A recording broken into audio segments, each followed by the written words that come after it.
मालिक की प्यारी सात संगत जी, राधा स्वामी।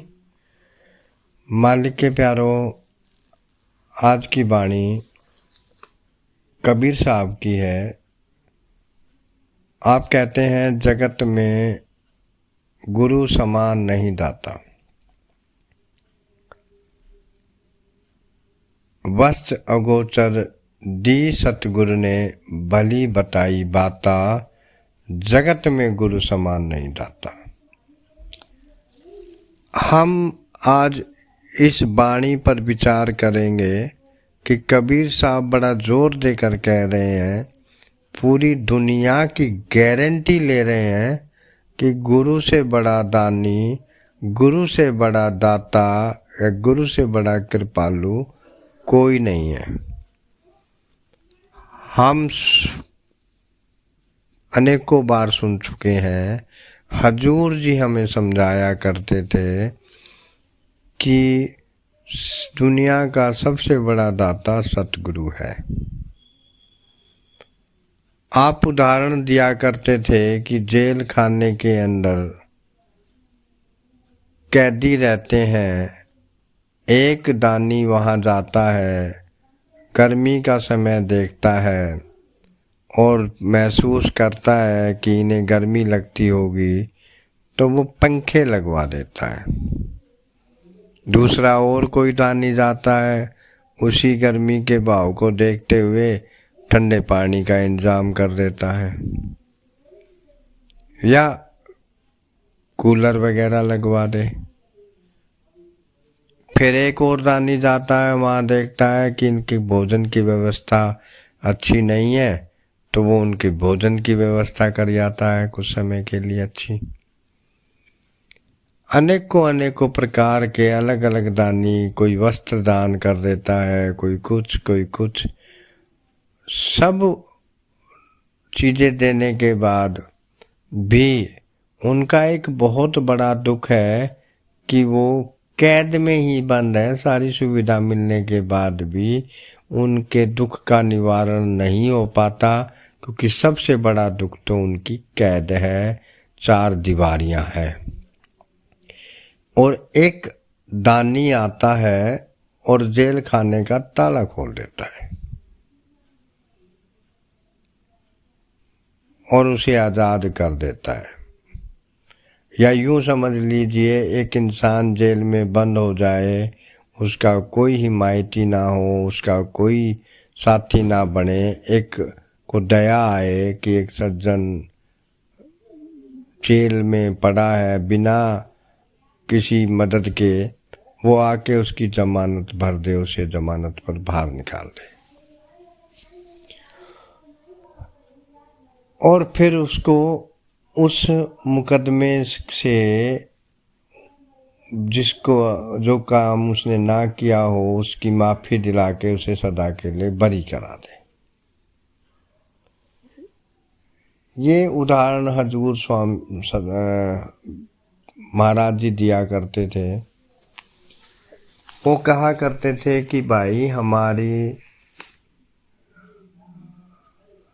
जो हालत है, इस दुनिया के जीवों की जो हालत है, वो उन कैदियों जैसी है।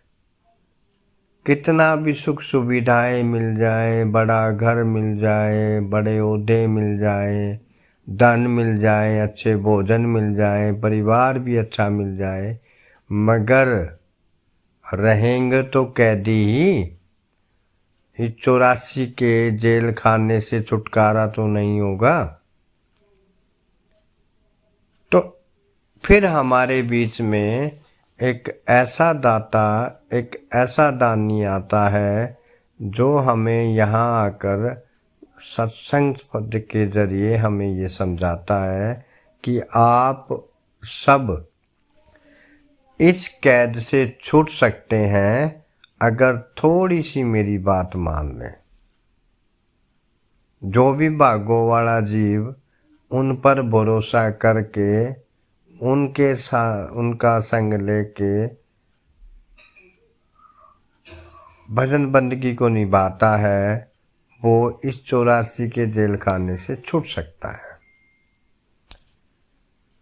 और फिर कबीर साहब कह रहे हैं, वस्त्र अमोलक दी सतगुरु ने भली बताई बाता। कि सतगुरु हमें आके एक ऐसी दात बकसता है, एक ऐसी वस्तु हमें देता है जिसका सहारा लेकर हम उस परमात्मा के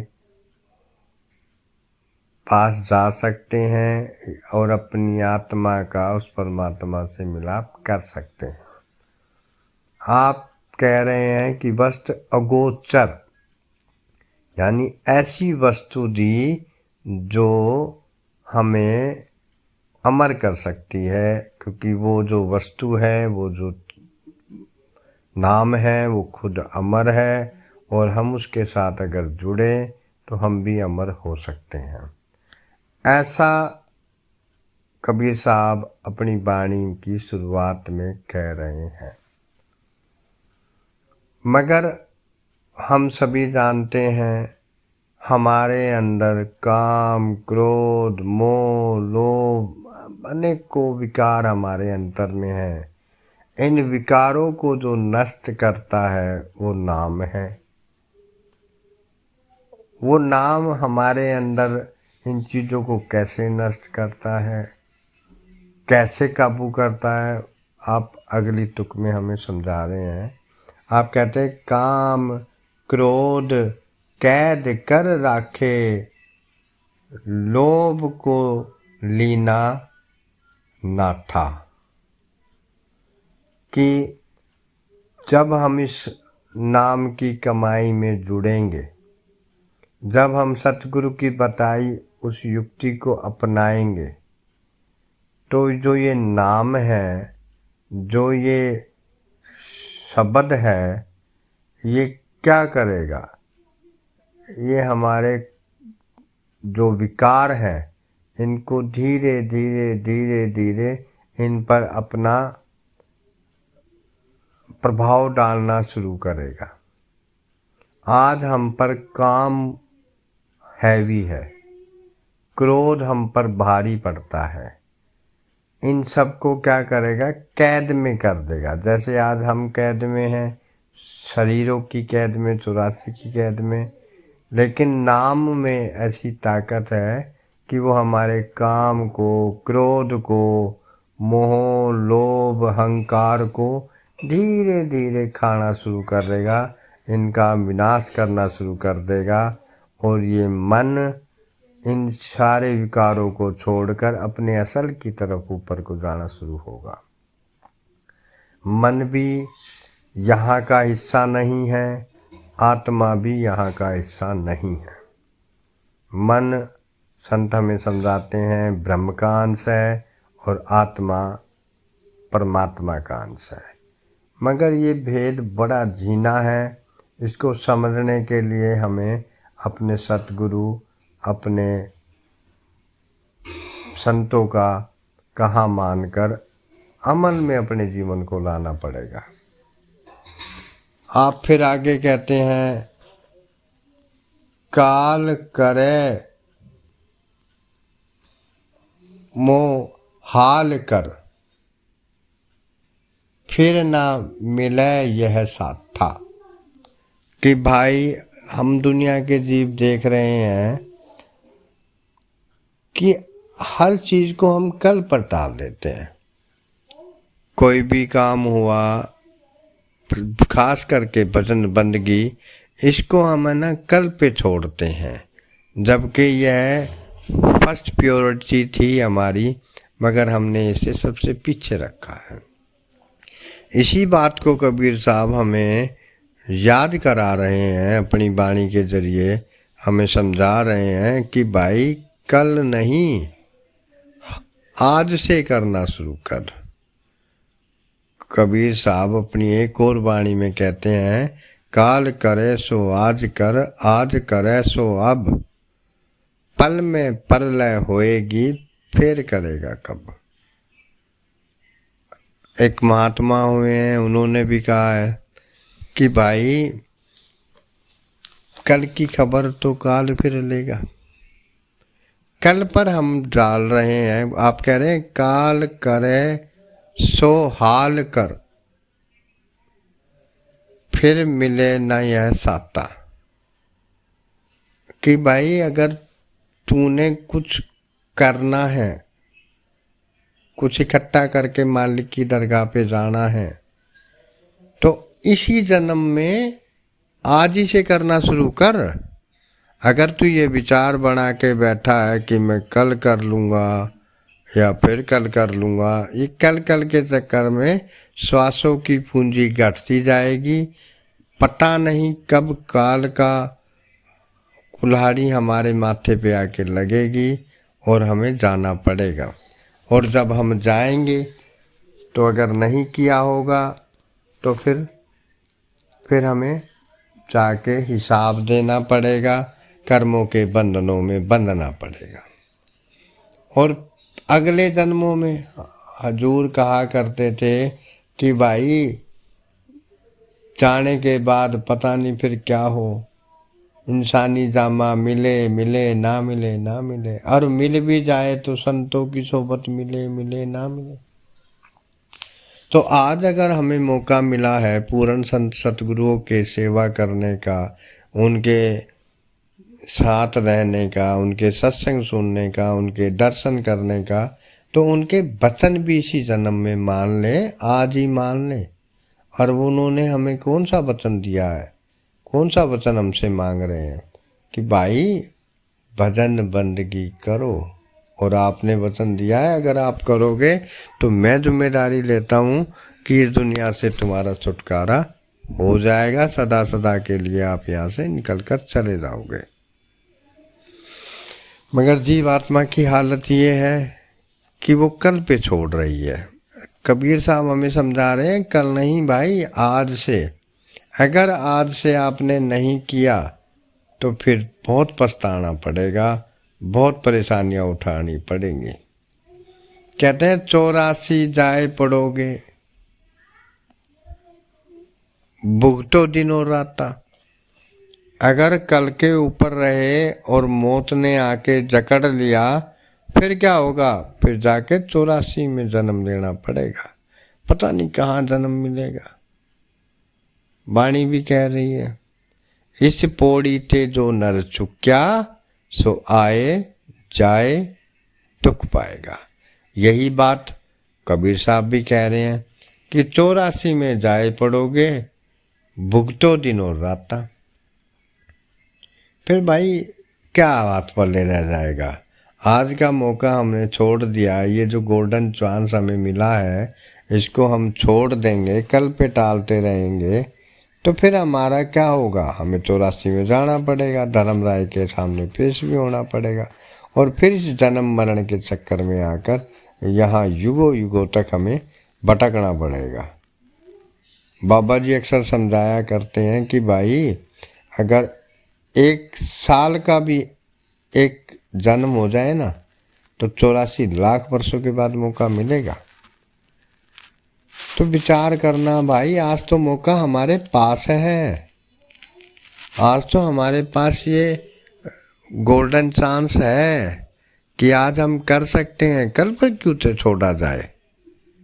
संत हमें कल के लिए नहीं कहते, आप कहते हैं जो करना है आज कर, नहीं तो फिर 84 तैयार है, करने के अनुसार जाना पड़ेगा, भुगतान देना पड़ेगा। फिर कभी कब मौका मिले और पता नहीं कहाँ मिले, और जहाँ मिले संतों की सोबत ही ना मिले, वो हमें मौका ही ना मिले दोबारा भक्ति करने का, तो पता नहीं कितनी 84 हमें भुगतनी पड़ सकती हैं। और उसके बाद फिर हमें छुटकारा कब होगा कुछ नहीं पता। तो आज तो हमारे पास मौका है। आप आगे कहते हैं शब्द पुकार पुकार कहत है, कर ले संतन साथा। आज हमारी हालत ये है कि हम हर चीज़ को बड़ी परख के साथ देखते हैं, बड़ी जजमेंट में लगे हैं, जज करते हैं, हम खुद ही न्याय के प्रतीक बने बैठे हैं। हम इतनी पहचान करने की कोशिश करते हैं कि ये महात्मा पूरा है या अधूरा है, ये छोटा है, ये बड़ा है।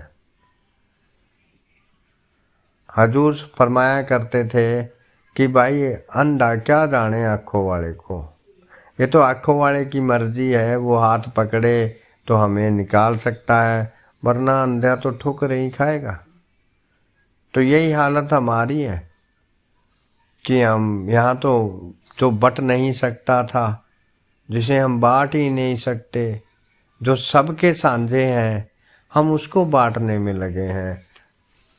बाबा जी भी अक्सर समझाते हैं कि भाई दुनिया में बांटते बांटते परमात्मा को भी बांट के बैठ गए, और इतनी हालत खराब हो चुकी है, जीव इतना निचली सोच में जा चुका है, उसने अपने सामने सबसे आगे पैसे को, ये दुनिया की दौलत को ज़्यादा तवज्जो देनी शुरू कर दी है।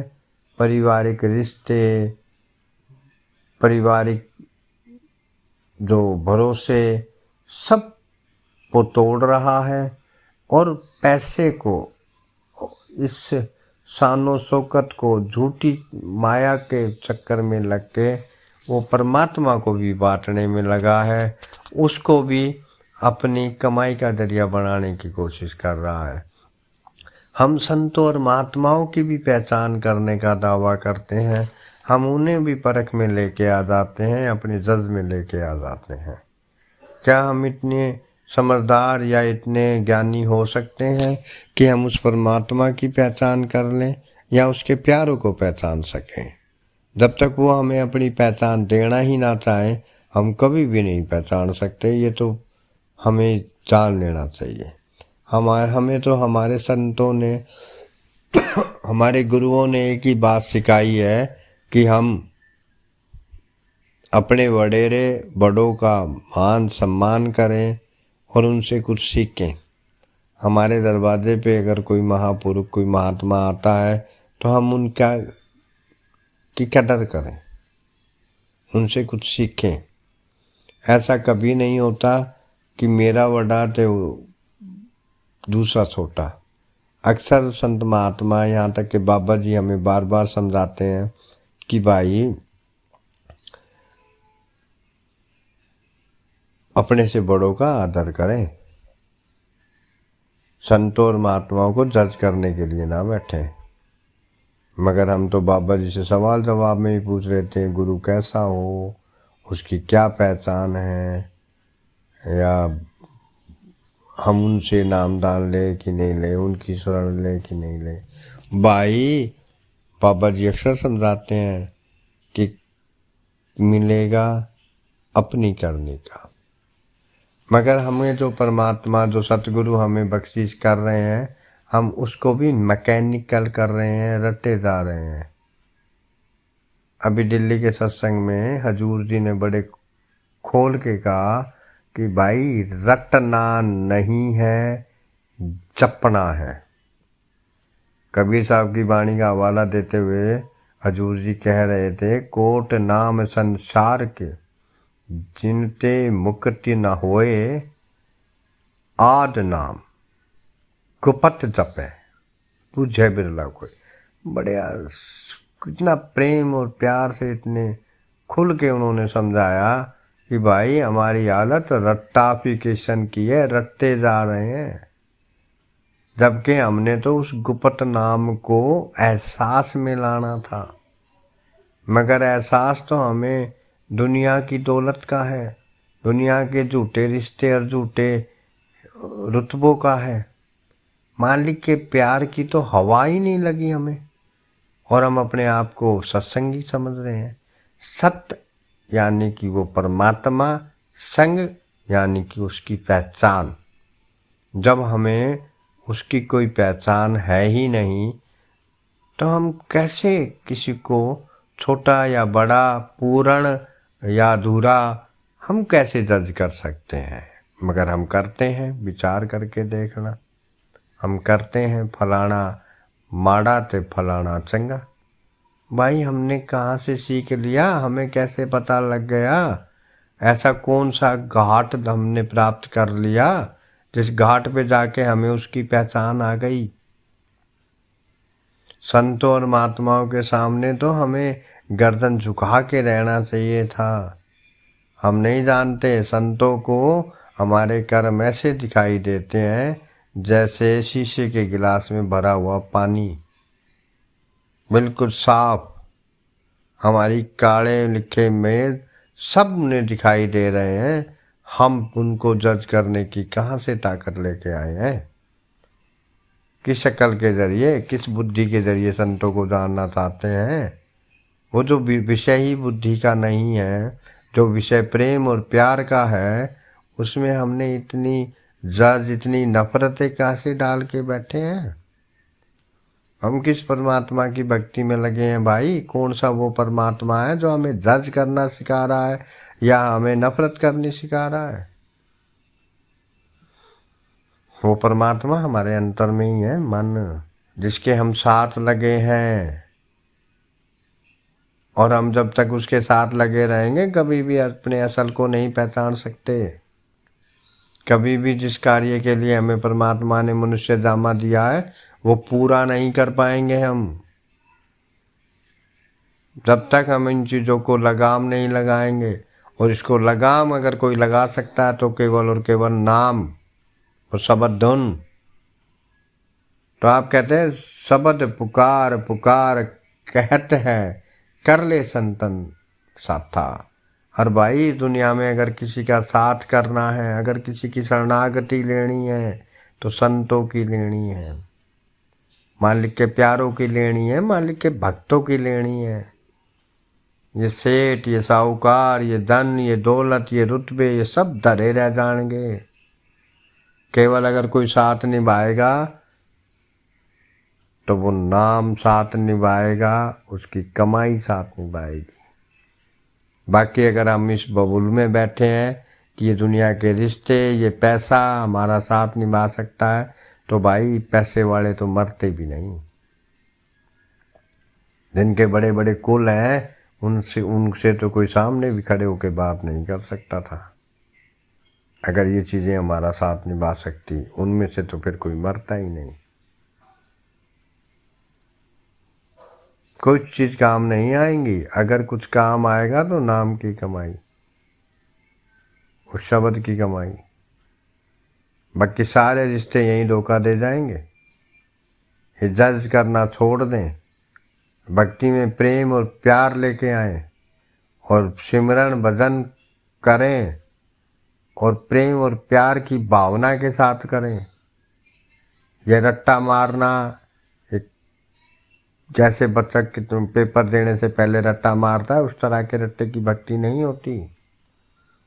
भक्ति में जुबानी सिमरन या रट्टा सिमरन नहीं चलता, भक्ति में प्रेम चलता है, मिलने की चाहत चलती है, गुरु का हुक्म चलता है, ना कि रट्टे। मैकेनिकल भक्ति नहीं होती। भक्ति कोई मशीन नहीं है, भक्ति दिल का मामला है। ये दिल से की जाती है। जिन्होंने दिल से दिलबर को देखना चाहा उन्हें दिख गया, जिन्होंने ज्ञान से जानना चाहा उन्हें कभी नहीं मिला। ज्ञानी कभी नहीं पा सकता। तो इसलिए हमें ये जानना है कि हमें भक्ति करनी कैसे और करनी किसकी है।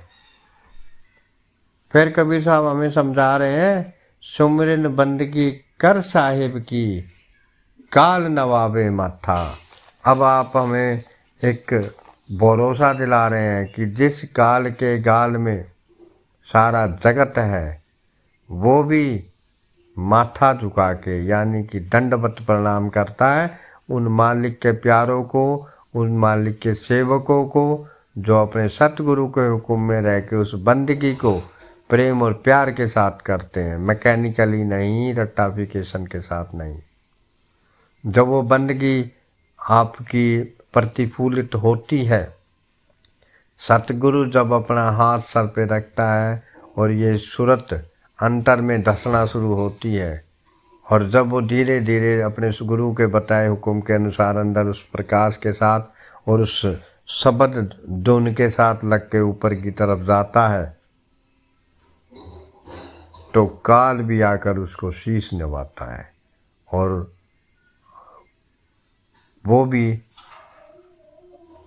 धन्य धन्य कह के आपका सम्मान करता है। मगर ये अवस्था, ये सारी चीज़ें कबीर साहब हमें बड़े प्यार से समझा रहे हैं कि भाई ये सब कुछ आपकी करनी पे चलेगा।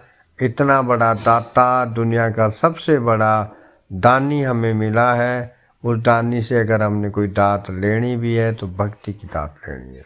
कबीर साहब की वाणी में अपने आप ही कह रहे हैं, भक्ति दान मोहे दीजिए गुरुदेवन के देव। क्यों परमात्मा, हे सतगुरु, अगर आप मुझे कुछ देना ही चाहते हैं तो अपनी भक्ति का दान दीजिए, और नहीं कुछ चाहिए। निर्दिन तेरी सेवा, कि और कुछ मुझे चाहिए भी नहीं। आप अंत में कबीर साहब कह रहे हैं, कबीर कहते हैं, कह कबीर सुनो हो धर्मन, कह कबीर सुनो हो धर्मन, वचन हमारा पर्दा खोल, मिलो सतगुरु से आओ देश दयारा। अब अंत में कबीर साहब ने बड़े खुल के कह दिया कि कह कबीर सुनो हो धर्मो, कि हे धर्मात्मा, हे मालिक की कमाई करने वाले, मैं तेरे को बड़े प्यार से समझा रहा हूँ कि मेरी बात मान ले, तेरे भले की कह रहा हूँ कि उस सच्ची कमाई में लग, उस मालिक के सच्ची बंदगी में लग, उसका सच्चा सिमरन कर। वो सच्चा सिमरन कट के अंदर है।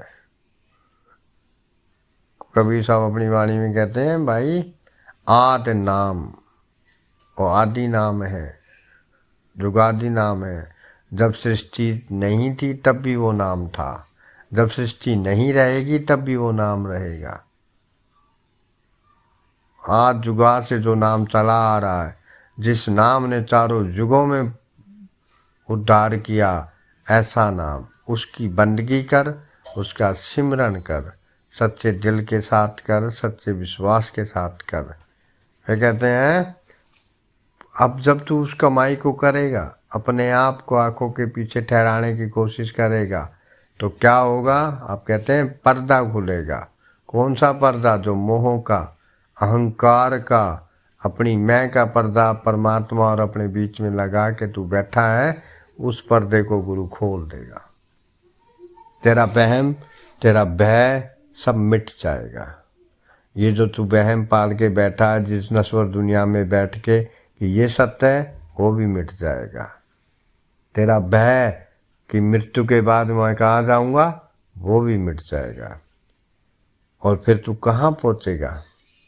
आवो लोक दयारा, कि उस पर्दे को खोल के फिर तू कहाँ जाएगा? कहाँ जाना है? दयाल के देश, जहाँ पर कोई परख नहीं है, कोई जजमेंट नहीं है, कोई द्वेष नहीं है, कोई न्याय नहीं है, दया ही दया है। तेरे सारे कर्मों को खत्म करते हुए सतगुरु अपने में तुझे मिला लेंगे। तो कबीर साहब की इस वाणी से हमें यह एहसास तो मिलता है कि हर संत महात्मा करनी की बात कर रहा है, लफ्ज़ों की बात नहीं। इनको खोलते हुए कबीर साहब खुले लफ्ज़ों में कह रहे हैं कि गुरु जैसा कोई दाता नहीं है। उसकी दात इतनी दयावान, इतनी अगोचर है कि तेरे सारे कष्ट मिटा देगी। तेरे अंदर जो विकार हैं काम और क्रोध के, उनको भी नाथ लेगी, उन्हें भी बांध देगी। और जो भी तेरे भाग्य में लिखा है वो भुगतते हुए तू अपने असल देश जा सकता है। अगर मेरी बात को तू नहीं मानेगा तो आप हमें समझा रहे हैं कि काल करे सो, कि भाई फिर अगर तू कल परसों पे टालेगा तो 84 में भी जाना पड़ेगा, 84 भी भुगतनी पड़ेगी। इसलिए कबीर साहब कहते हैं कि भाई मैं आपको अंत में कह रहा हूँ, भजन बंदगी करो, पर्दा खोलो और अपने असल घर आ जाओ। तो हमें कबीर साहब की इस वाणी से सीख लेते हुए जो भक्ति करनी है ना, वो मैकेनिकल नहीं करनी, रट्टे की नहीं करनी, हृदय से भक्ति करनी है, हृदय की चाहत से भक्ति करनी है। फिर हमारे इस मनुष्य में जामे में आने का सही उद्देश्य पूरा होगा। इसलिए कबीर साहब की बात पर ध्यान देते हुए हमें रोजाना भजन बंदगी पर अपना पूरा समय देने की पूरी कोशिश करनी है, प्रेम और प्यार के साथ करनी है। राधा स्वामी।